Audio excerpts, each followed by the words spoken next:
3-4 দিন পর্যন্ত যে পরিমাণে বৃষ্টি হচ্ছে, এই বৃষ্টির কারণে পেঁয়াজ ফলগুলো নষ্ট হয়ে যাচ্ছে এবং কি ফেটে ফেটে পড়ে যাচ্ছে।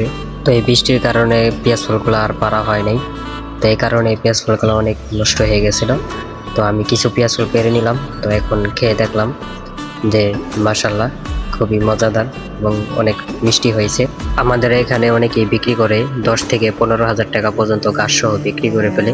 আমাদের আত্মীয় স্বজনকে সকলকে দেওয়া হয়। তাই এই কারণে আমরা বিক্রি করিনি। আমাদের এই দোহান নবাবগঞ্জের ভিতরে সকলেরই একটা পছন্দের একটা ফল। আমি পেঁয়াজ ফলগুলো ছিলতেছিলাম।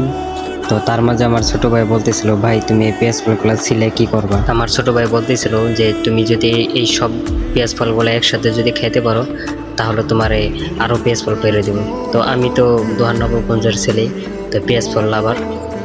তো ফলের ভিতরে একটাই ফল পেঁয়াজ ফল লাভার। তো এই কারণে আমি সকল পেঁয়াজ ফলগুলো মুখের ভিতরে নিয়ে নিলাম।